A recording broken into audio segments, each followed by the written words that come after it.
Hello, everybody. Welcome to this live session. I'm going to be pinning today's topic in a second once it lets me pin it. Come on.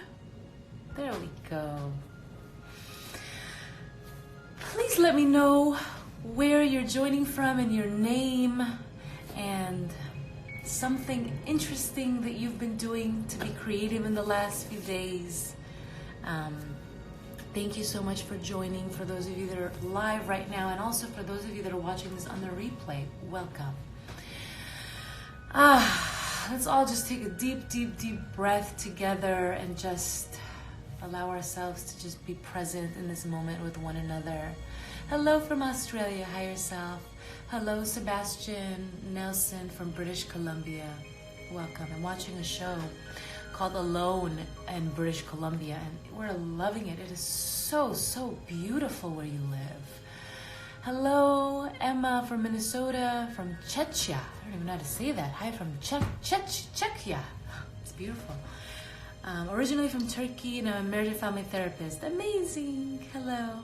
Hi, Yurtsi. Aurora from Mexico City. Let's see who else is on. I missed on top. Ciao. Ciao. Are you in Italy or are you based in the US? Esiona. Marianne, you're so welcome. I'm so excited to be doing this live with my dear, dear friend. Just want to say hello to a bunch of you before I introduce the topic and what we're going to be doing. From DC, I've been reading a lot and writing book reviews. Amazing. I love that. What a beautiful and honoring way to spend some of your time right now. Hello from Vancouver, BC. Hello. Love your work. Thank you so much, Miss Blair. I'm honored that my work has been supportive for you. I feel like I have a froggy in my throat. We got to get it out, froggy. It's not the time. Thank you. Taking your programs and learning a lot. Wonderful, Tiff. Which program are you referring to? Is it the Boundaries or the Couples 90 Day? I'm curious. By the way, all of our programs, I should say all of them except for my practical communication, because that's only $27, are currently 70% off. So if you are in a place where you have the financial resources right now and you're wanting to spend some time doing this kind of work, the code is community for all the programs, and you can see the code as soon as you go on the websites, and the links for them are in my bio. Hello, Beauty Cargo. Hello from Canada. Tara from Germany. Christina from Long Island. Sending everyone love during this time. Absolutely sending love right back to you. Let me get a sip of water before I really can't get this frog out of my throat. All right, you guys. So much anxiety is present right now, and we really want to be able to offer support. And I thought that the best person I can bring in for this is one of my really, really amazing friends. Her name is Sheva Rajaee, and so we're going to be talking about and offering you guys some CBT, cognitive behavioral therapeutic, practical things that you can start doing with your anxious thoughts. Hi, Vincenzo. Good to see you. Anita, hello. And we're going to be diving into that today and really going, back and forth between me and her and offering you guys some tools that can, whether it's for Corona or whatever anxiety that you have. One of the benefits of working with anxiety when we're in a calm state and we're not really triggered is that it builds that muscle when bigger things happen. It allows us to be able to pull from those moments and to be able to feel more confident and capable of taking care of ourselves. So a little bit about me for those of you that are not really familiar with my work. My name is Silvy Khoucasian. I work as a relationship coach, and I specialize in attachment styles, and I do a lot of work around boundaries and intimate relationships as well as friendships. Intimate relationships really to me is close relationships and people we want to develop those intimate bonds with. So you'll see all kinds of content around that around my page. Also support for people that are dating and wanting to identify their attachment styles, to be able to really be able to have a stronger self-awareness and to be able to vet better, to be able to vet what's a better match for them. Dating right now, of course, is on pause for so many people, although there's plenty of virtual dating going on. My special guest today is Sheva Rajaee. She is a licensed marriage and family therapist. She is a really dear friend of mine. She's the founder for the Center for Anxiety and OCD in Irvine, California, where she's based, and she does such beautiful work around anxiety. She has helped me. Reading her posts have been so helpful for normalizing my anxiety, validating what I go through, and also reframing it, offering tools to help reframe it so that we can have the term that Sheva uses, a friendlier relationship with our anxiety. So with that said, I'm going to bring her on and let her introduce her beautiful self to you guys as well. And we're going to dive into offering some tools for managing anxiety. This is probably going to go between 40 and 50 minutes. This will stay live on my page for the next 24 hours. If you miss a part of it, feel free to come back. And if you have loved ones that might be struggling with anxiety, that are, not able to get support right now, we want to be able to offer these tools for you guys so that you can get what is available in these lives. So let me bring her in. All right. Give me 1 second. Out.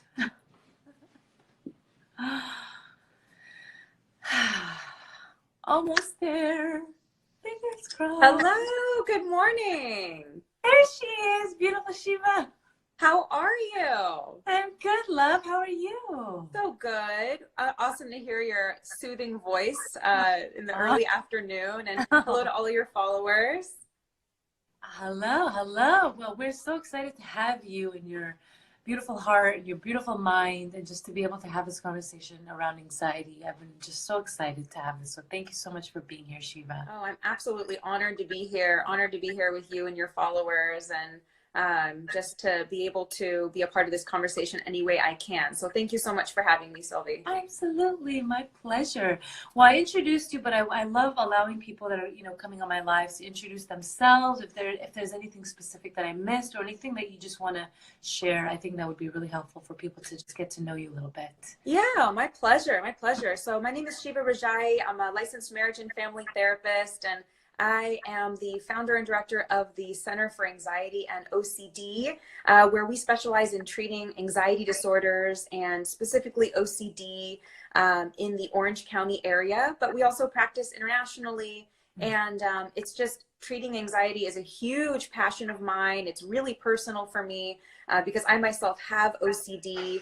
I have struggled with anxiety my entire life, and so it really became kind of like my life's work and mission to specialize in this way. And so we really try and help people better understand how to work with their anxiety, how to manage discomfort in a different way, and really how to have some meaningful recovery. Orange County, California, for those who are asking on here, Orange County, California. I didn't know there was an Orange County in Virginia. I didn't either. That's interesting. Orange County, Virginia. Okay. Maybe there's oranges there. There's oranges there. Beautiful. Thank you for that introduction.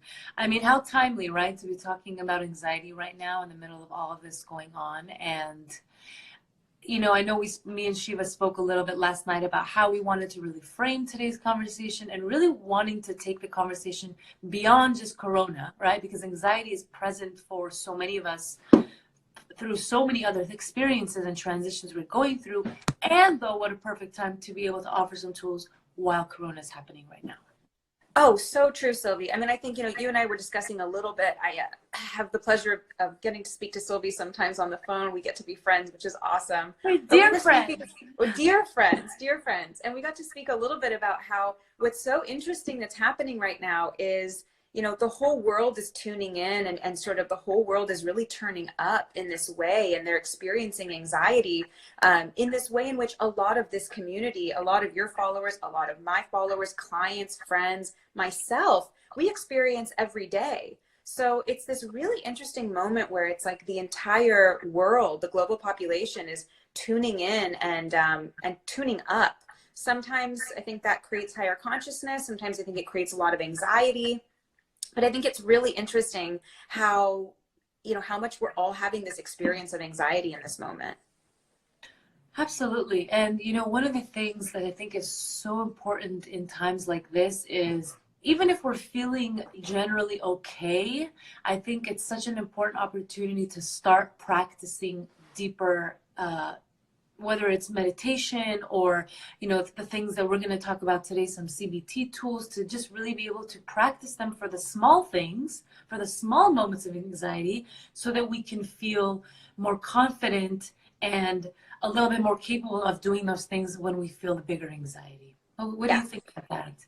No, absolutely. Absolutely. I mean, a lot of us are coming to this work, I think, right now in the moment. And so it's going to be about taking on the tools that we can. Maybe for a lot of people who are even logging on and listening today, it's their first experience with big anxiety, or they've never experienced, big, maybe panic, feeling really overwhelmed. But for a lot of others, again, this is sort of day to day, and the volume's just been turned up. Mm-hmm. So I think that especially with the uncertainty of where we're headed into the future, learning these tools is going to be so important for us. I just think in kind of this global sense. So, I mean, I'm honored to be able to come and just share some of what my clients do every day of their lives, but what, tools that I think and strategies and thought processes that I think could be helpful for anyone. Absolutely. Well, let's dive in, Sheva, because I know we have, we're going to go through a couple of things, and I'm sure we're going to be able to narrate some things and continue this conversation around it. But ideally, we spoke yesterday about offering you guys a process to work with anxiety in the moment, and something practical that you can utilize even in this moment as you're watching this. If you've had anxiety recently, or if you're feeling it right now, literally you can do it while we are mapping this out for you guys as a practice. And we'll have a little bit of time at the end, I hope, for a Q&A to just answer some general questions around it. But Sheva, do you want to just dive us in the first piece of this? Yeah, absolutely. So what I think is really important to start and understand, and we're going to talk, I love, Silvy, that you're saying, now is a moment of anxiety, but of course we're going to be talking about anxiety generally. So whether this is anxiety about work, anxiety about your relationship, anxiety about the status of the world right now, we're talking about tools for anxiety in general. And so the first thing that we want to sort of know about that is, why is our anxiety triggered? That's a pretty important question. Yes. And generally, it's triggered for us in times of uncertainty, in times of vulnerability. So for a lot of people, this moment right now is quite uncertain. There's a lot that we don't know. And so one of basically our first responses is we move into kind of this stress, fight or flight mode. And a portion of our brain called the amygdala kind of turns on and starts sending out these warning signals to us. So am I going to be okay? What's going to happen in the future? How do I know what's going on in the world, for example? But, you'll also see this kind of stress response sometimes with people who are about to get married, who have just gotten engaged. And, that's a time when we think, oh, well, that's supposed to be this really, joyful time. And it can be for a lot of people, but it's also important to understand that any transitional moment in our lives can trigger vulnerability. It can trigger uncertainty, and that process will basically turn on our fear brains, and we'll begin to experience more intense feelings in the body, more intense intrusive thinking. All of this will start to come through more and more. And I also want to make a side note and just say that for a lot of us, this is also genetic. So a predisposition to this does run in families. I'm so grateful that you just mapped out how anxiety can show up. That alone, somebody's writing, already making me feel better. Me too. I'm looking at a piece of paper, so I'm writing down the goals that she was saying. She's like, what is somebody looking at? Because you said that anxiety can get triggered in vulnerability, in uncertainty, and in transitional moments. And those are things where, again, we don't necessarily always assume that the anxiety can be there, but knowing that those are potential hotspots, again, it's like, oh, okay, that makes sense. We can calm ourselves down, or at least have a bigger awareness around why it's happening. Yes, absolutely. And again, I think that's really important to note that what for a lot of people are sort of happy times, I mean, having a baby, getting married, getting engaged, a new job, for a lot of the sort of the highly sensitive person, which is sort of a moniker that we use to describe this population, people who are empathetic, who are tuned in, who are they have very alive minds. these people can find these transitional points that are supposed to be, they should be really happy. They can also be really triggering. So, you know, we're in kind of this global transition right now, right? But there's so many moment to moment transitions in our lives that it's really tough, because you'll be getting feedback from people. Oh, how exciting, how wonderful. Again, you're getting married. That's so exciting. It is. And it's really scary. And it can be really overwhelming, because we're moving from one role and stage to another. So just want to sort of validate that transitional periods are frequent times of upheaval for us, and can oftentimes be the first time that an anxiety disorder is triggered. So when, 17, 18-year-olds go to college for the first time, that was my first time experiencing major anxiety, is when looks like somebody else there too. That was when I had my first major triggers, is when I was a freshman at college. It was completely just small fish, big pond, really overwhelmed. And it was like the first time my brain really turned on in that way. That's so interesting that you say that, because now that I'm thinking about it, the first time I had my really intense anxiety was when I broke off my 8-year relationship, and going from the role of being with someone and identifying this relationship to now navigating that stage of not being with this person. So it's so interesting that you're framing it in a way that just makes so much sense. Again, it's that huge transitional piece. It's so much unknown to navigate. You know, we're so used to doing things a certain way with a person or in a certain environment. And now it's like, oh my gosh, how do I know for me, the unknown is a big one. And just, again, soothing myself and just like having these reminders is it's just so essential for having language to articulate what's going on. Oh my gosh, absolutely. Absolutely. So I think sounds like a lot of people are saying, you know, college is a really scary change. College is scary. A breakup is scary. Grief and loss can be really scary. Even exciting changes can be scary. So really understanding that for a lot of us, these transitions in life can be, they can be very overwhelming. And it's because really, Silvy, we're faced with something we don't know. So we really understand, okay, we understand how to do life up until, we'll just take college, for example. By the time you're 17 or 18, you kind of have it figured out. You know how to get, you know, even if your home life isn't perfect, you sort of know how to engage in that reality. But you're heading into the unknown when you go to college. When you go from 8 years of being in a relationship, and then you're heading into being single again, having to restructure your life again around not having that person. I mean, that's a huge transition. And again, if we speak globally right now, I mean, what a moment of transition we're in right now. Huge. I mean, everything feels like it's day to day for so many of us. You know, we're just figuring out what the needs are, what our days are going to look like, how to create some routine to just balance out a little bit. Like, how do we, like, you know, with all my clients, I've been like, we're mapping out what they want the day to look like, even if it's just a couple of checkpoints, like just to have some kind of routine to balance out the level of intense uncertainty that is present. Yeah, absolutely. Absolutely. I know we're going to get to talking a little bit about routines, but I guess maybe if it's okay with you, I'll start with one of the first things. Yes. So understanding anxiety would really be sort of our stage one. But if we're talking about what to do next, let's say we're moving into stage 2 here of 4 stages. The second thing I want everyone to be aware of is that when our fear response is triggered, what basically happens is there's a lot of this catastrophic, negative, overwhelming, and oftentimes exaggerated thinking that starts coming out from the fear center of the brain.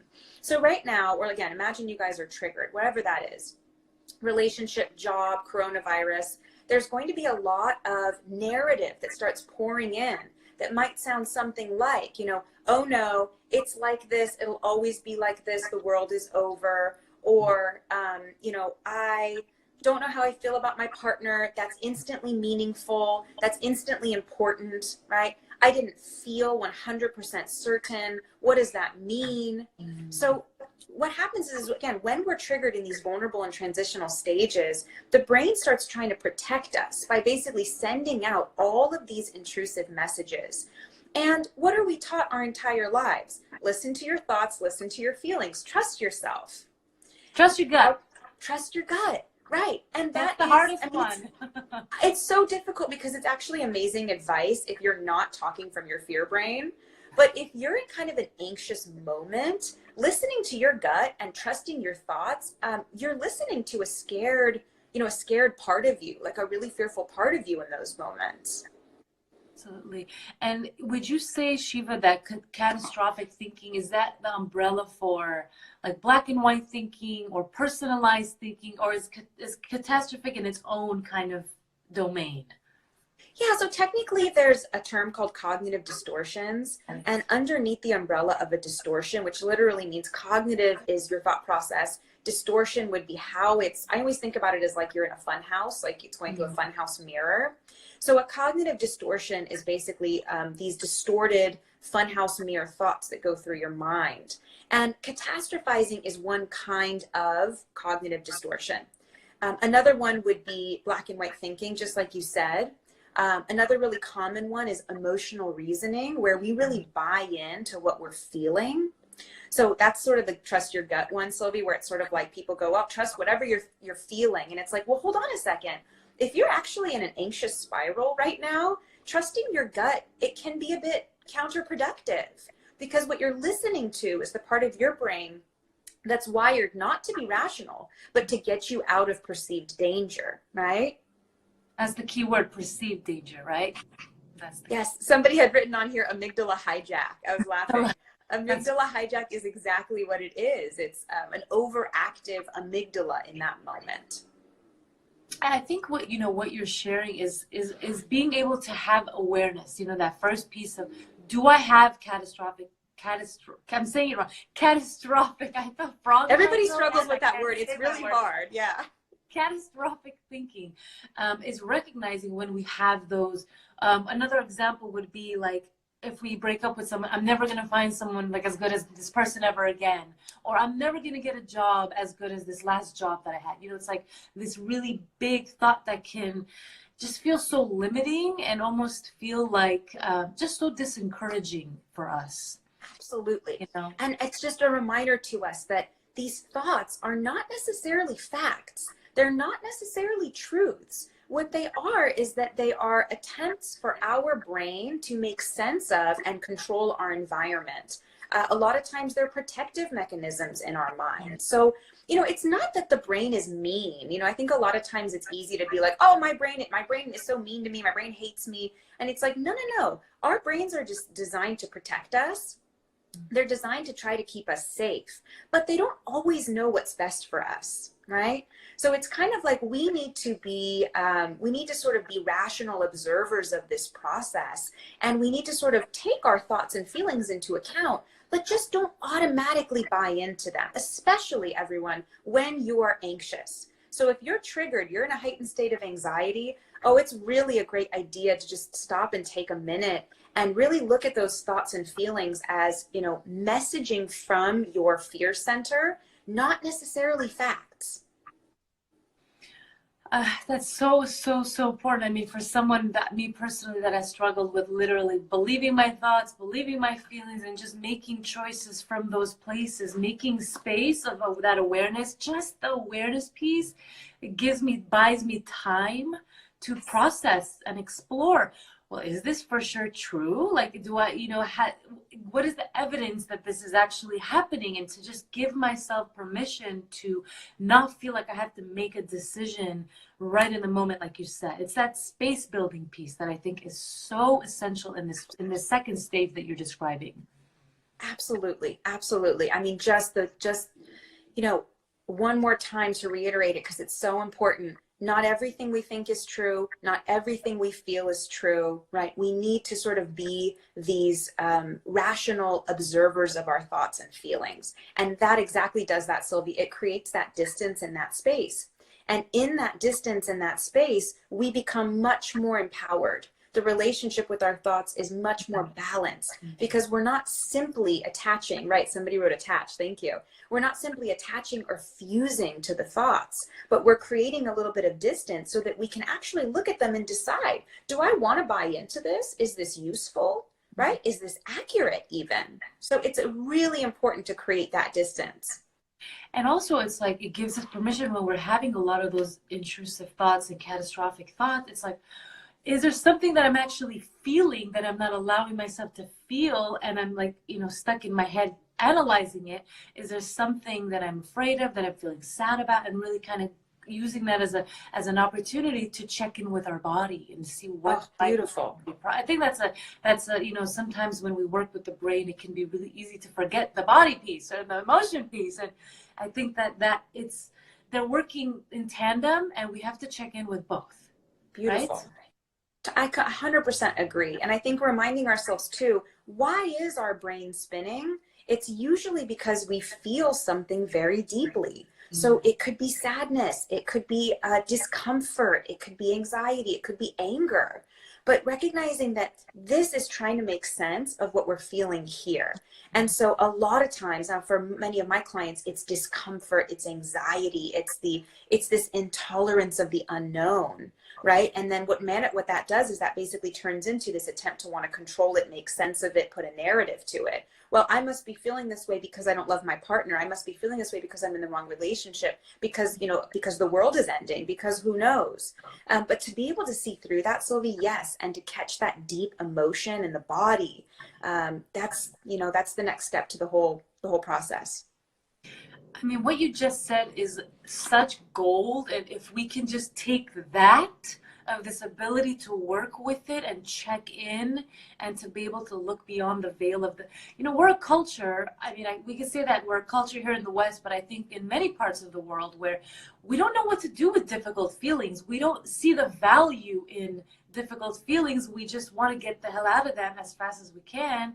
And especially if we grew up in an environment where our parents didn't help us regulate our feelings and we don't have practice doing that, of course we're going to want to run away from our feelings because we literally can't tolerate it. So whether it's working with someone or practicing building that tolerance in small micro moments, okay, I'm going to let myself sit in the bathtub and feel for 5 minutes, and then I'm going to stop.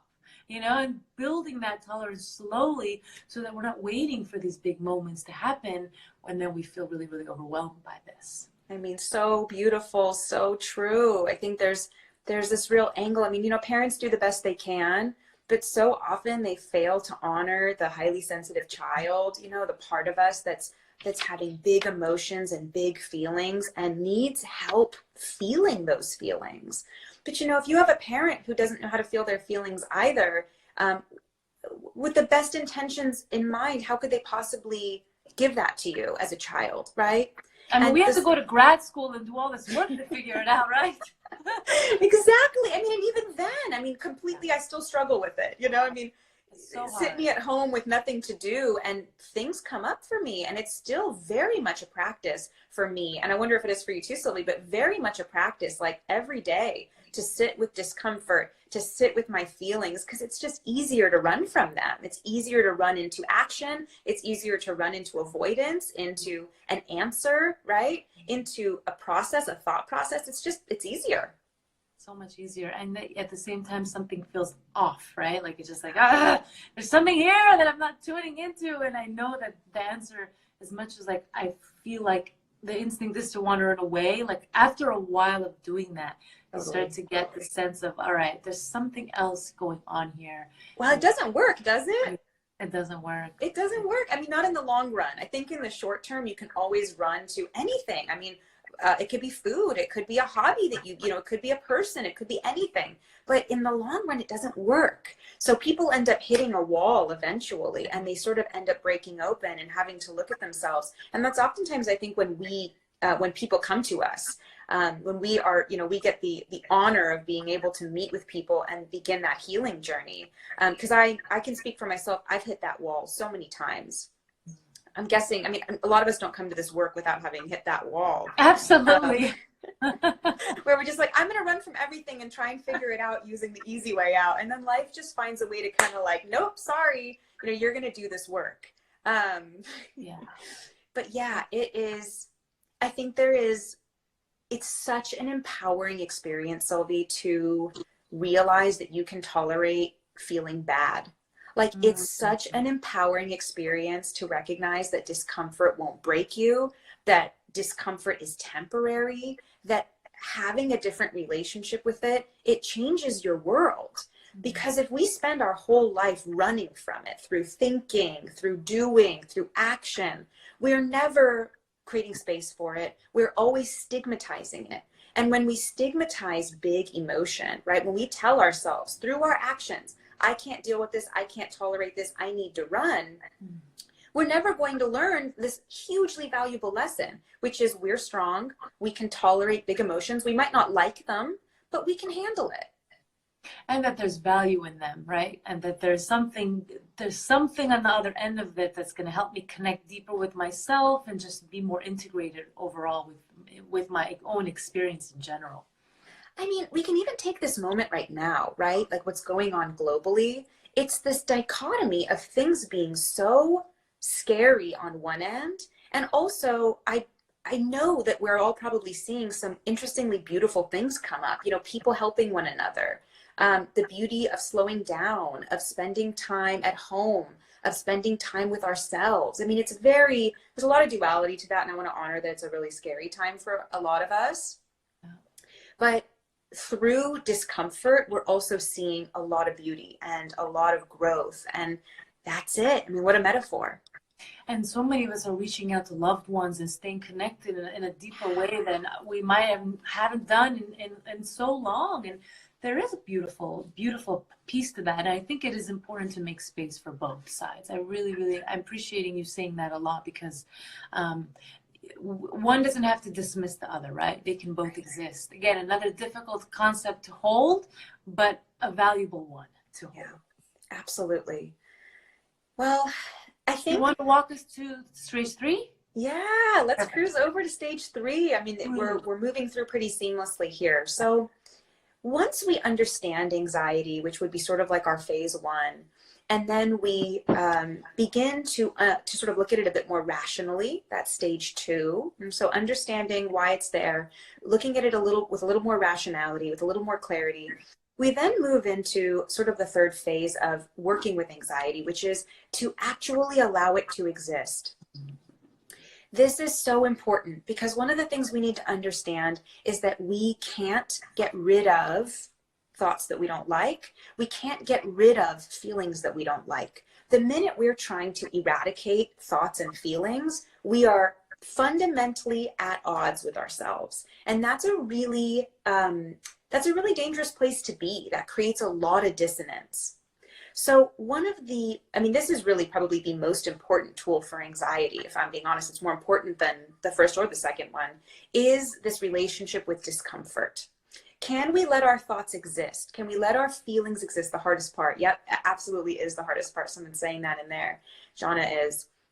This is so difficult. This is so very difficult, but it is absolutely key because you're transforming your relationship to discomfort, and you're no longer telling yourself through your actions, through your resistance, oh, I don't want to feel it. I can't feel it. I need to run from it. You're telling yourself, I'm strong.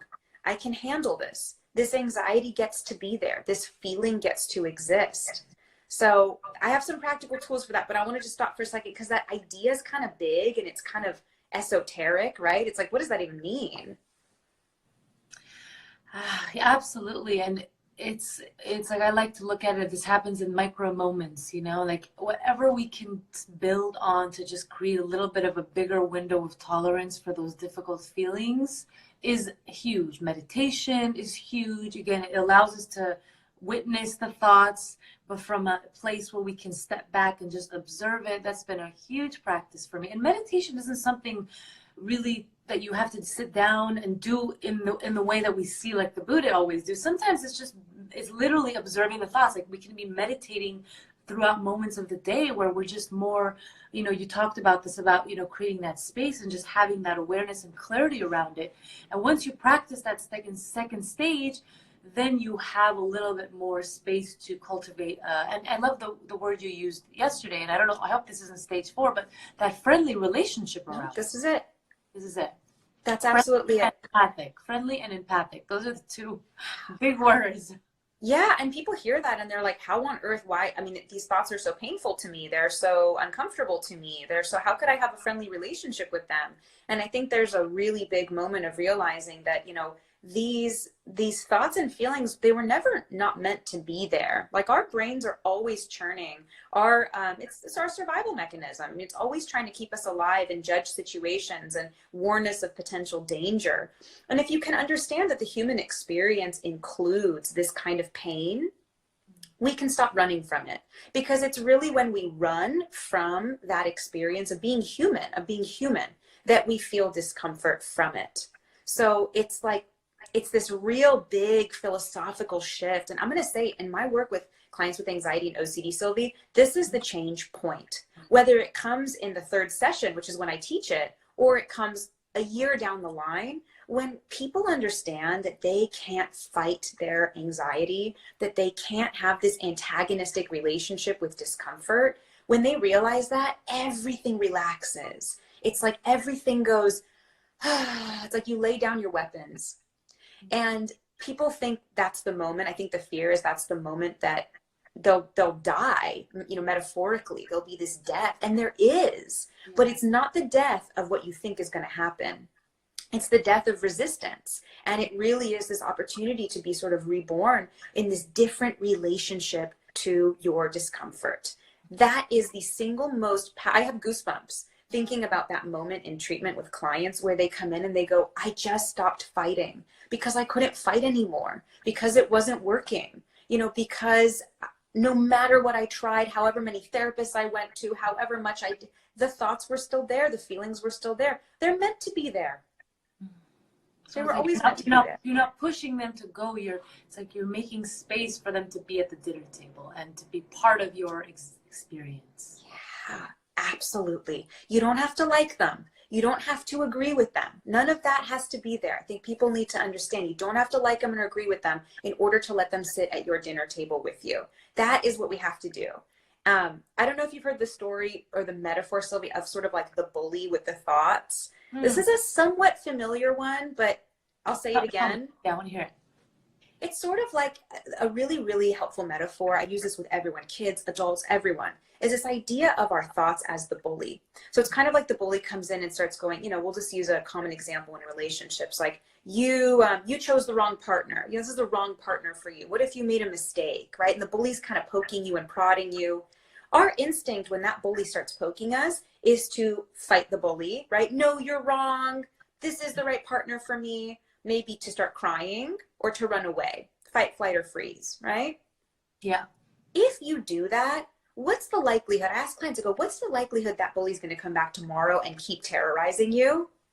Very likely. Very likely, right? Because the bully got that negative reinforcement that it was looking for. The anxiety brain wants a reaction. So if it pokes you, if it pokes you and you basically respond back, right? You're going to have this battle. You're going to be ensnarled in a battle, and the anxiety will win. I'm going to let you guys know that. You're all so strong. But if you start fighting, it's going to fight. It has so much strength. It's going to fight so hard. But imagine a scenario in which the bully comes up and goes, oh, you know, I don't know if you're in the right relationship. And you feel the distress, but you kind of look over at the bully and you're like, yeah, I don't know, maybe you're right. I don't know. It's not that important for me to know that. Maybe I'm in the wrong relationship. Maybe I totally messed it up. And you kind of walk away. I mean, that bully is going to be so dumbfounded, right? Totally. Well, it's like when when we can create a space of lightness around it, or even playfulness or humor, like, okay, even like, I appreciate that you're trying to warn me and you have my back and it makes sense why, but I'm actually okay right now. You know, I can do this. You know, I'll figure it out. Thanks for having my back. You know, maybe we'll talk about that later, right? It's like, but that's so beautiful, that word lightness and levity. Because when you have that relationship of lightness and levity, you're telling your brain, this isn't a big deal, brain. This isn't that big of a deal, right? And of course, you guys, we're saying this and it takes time to get here. This is a process, and you might have a few moments of this and then go back to being afraid. There's, you know, this is a journey, you know, a combination of surrendering to the feelings, putting the anxiety in the context that belongs. You know, one of the things that has been really helpful for me is understanding why it's there, you know, just even like understand whether it's like connecting the pieces of my trauma and realizing I'm gonna have a big bully because what I've been through, and this person really wants to have my back. So the anxiety gets really big. Again, it's just a reminder that I've needed this protection. I thank it. I appreciate your presence, but I don't need you in this moment. It's like having this conversation with ourselves is just so, like you said, it's so empowering. And I don't need you in this moment is like this way of saying like, I'm safe, like I've got me, like, oh, that is the core message. Like when you're thinking mantra, when you're thinking healing with anxiety, it's this idea of I'm not safe because nothing's happening. It's not that I'm safe because I don't have thoughts and feelings. It's not that I'm safe because I wasn't traumatized. It's that I'm safe because I am here and now and I've got me. And that message comes when we stop fighting and pushing and resisting all of the warning signals. Just like you said, when we say like, hey, I got me, I got this. We can reassess in 3 months. We can come back and have a meeting around this. But for now, I'm okay. Yeah. It'll be like, how about I check in again in an hour? Be like, I'll be back in 3 minutes. Huh? I'll be there on the dot. I'll be there right at 3 month mark. 3 minutes from now, I'll be back, right? Exactly. But that idea of practice, right? So creating that distance and space, it feels so tenuous in the beginning. It's so hard in the beginning, but it's practice. So if you continue to tell your brain, I got this, I got me, I'm safe. And that happens through things you say to yourself, but that also happens through actions. Absolutely. Right? Absolutely. That happens through stepping into that vulnerability, willingly stepping into that vulnerability, willingly stepping into the unknown. And when you do that time and time again, your brain is going to begin learning and rewiring. Oh, we're okay. You know, the relationships can be a safe place. That the unknown can be a generative environment. I mean, oh, it's so difficult, but it's so important. Constant practice. Absolutely. I mean, I know for me, I've struggled, we've talked about this, I've struggled with relationship anxiety for a long time. And it really came to its head in my relationship with Brian. And the thing that was healing was staying and working with it, even though every part of my brain was terrified and thinking that something is wrong, I need to get out. And it had nothing to do with him. You know, there was no addictions, there was nothing bad. He was treating me amazing. I was like, what the hell is going on? And staying in spite of those thoughts and really, again, paying attention to that I was safe and that I was working with a therapist, I was doing things around it, but it is what helped rewire my brain. I mean, I have those experiences that come up every now and then, but it's so different. It's like fun. I feel like my brain is a fundamentally different brain.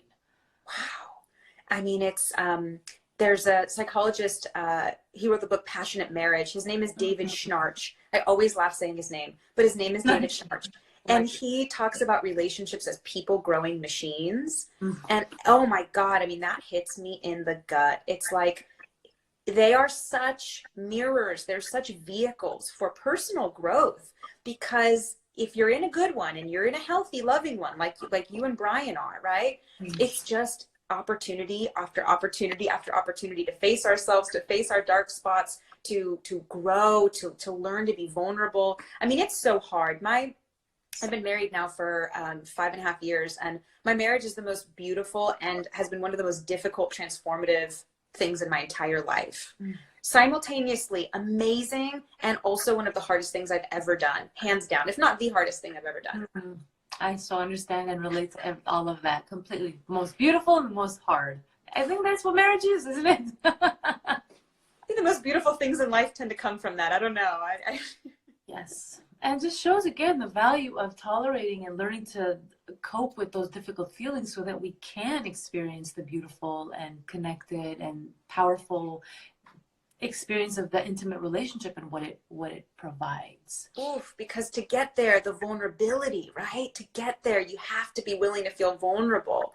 But vulnerable equals, for a lot of people, by the way, vulnerable equals unsafe. Yes. So it's like, oh, to work, and so for trauma reasons, because you have an anxiety disorder, I mean, because of bad relationships, like there's so many reasons why, but for so many people, vulnerable equals unsafe, and vulnerable is what we need for true love. So what an interesting conundrum so many of us find ourselves in, right? Oh my gosh, the very thing that you need to dive into is the very thing that you're terrified of. Yeah, absolutely. Well, I know some people are joining in and they're wanting to know some tools. You missed the beginning if you just joined in. We talked about anxiety. We're going through different stages of how to work with it. Sheva's been really mapping out how to first, look at it rationally, and also we're now talking about how to have a friendly, empathic relationship with it. And shall we go to stage number 4? I want to make sure there's a few minutes left for questions, Sure. but we're pretty close to wrapping up, so we'll probably be done in about 10 minutes, you guys. If you missed it, this will be up on my page for the next 24 hours. So really stage 4 would be action. Okay. So we talk a lot about we've really been setting up a lot of framework and theory. I mean, obviously being a bit more rational with your thoughts is a tool that you can use. Having a friendlier relationship with your thoughts, literally greeting your thoughts. Oh, thank you so much for that. Oh, we'll talk later. Yeah, maybe that'll happen. Maybe it won't. Having that kind of light relationship, that's also a tool. But a lot of the change that's going to make significant impact for us comes through action. So I'm not going to beleaguer this point, Silvy. It's really this idea that especially a lot of us, we tend to think and think and think and think. And that's actually a space of comfort for us, like you said. But action is really where it's scary. So to make it really practical, right? When you're dealing with anxiety, recognizing what is it that I'm resisting? What am I avoiding? What am I constantly seeking reassurance on?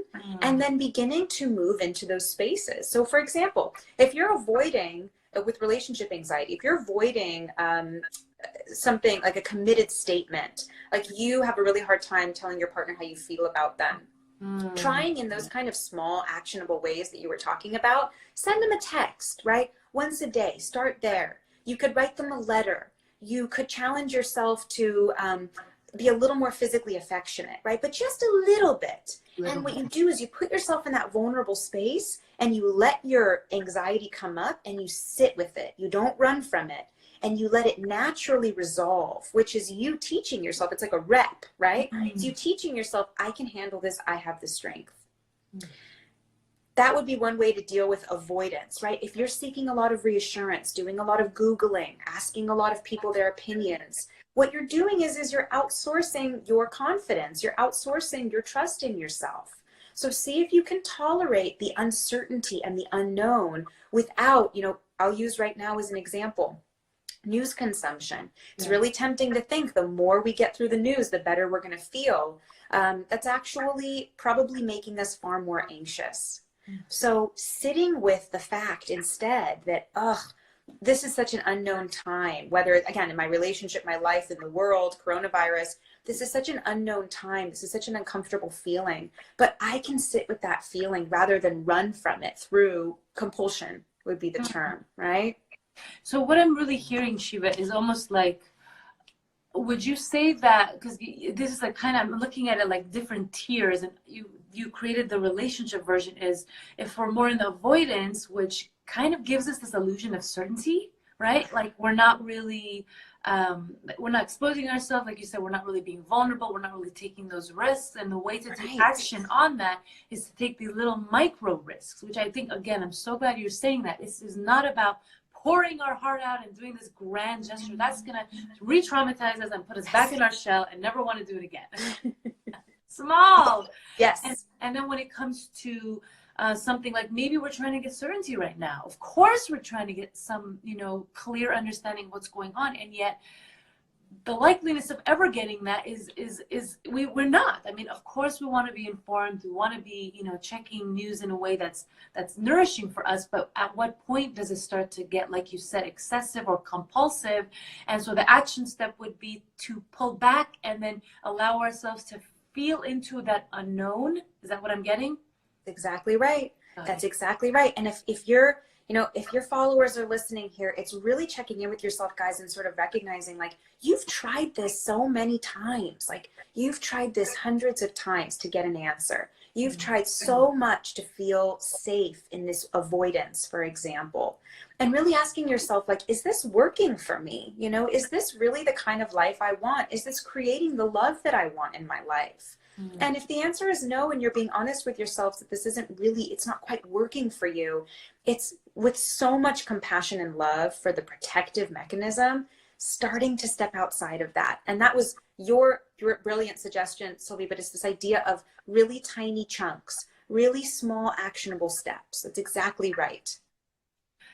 Oh man, I mean, this conversation is blowing my mind, Sheva. Like, my brain is like bursting in every direction, and I want to just keep diving into it because it's just so.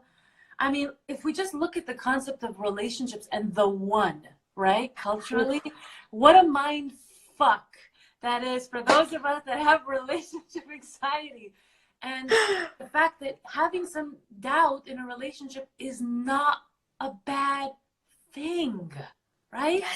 Yes. Oh my God. I mean, we could do 4 hours worth of live on me standing on a soapbox with you talking about that. But I mean, what a disservice to the beautiful complexity that is love. What a disservice to say your job, Silvy, you are the one. Your job for me, you're supposed to save me. You're supposed to be sexually fulfilling, intellectually fulfilling, emotionally fulfilling, my best friend.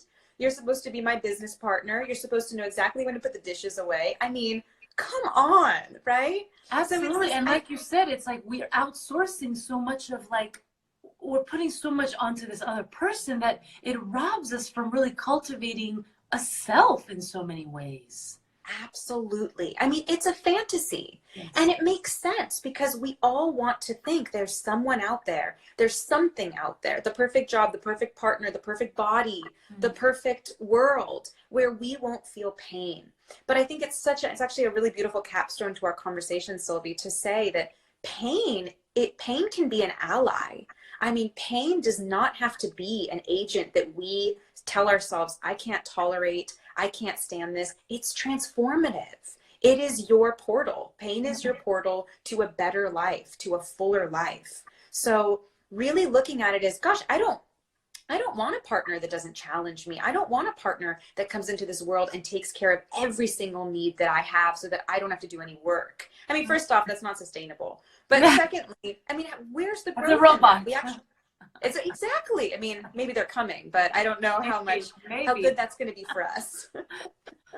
Absolutely. And I'm so glad you gave a practical example of what's going on with coronavirus, because I think it is really important for people to, for all of us to set boundaries around our consumption of news.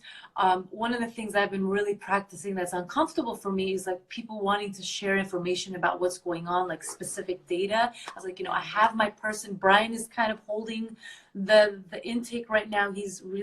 He's able to hold it, and I get my information from him, and I can't. Like, I know for me that creates chaos in my brain.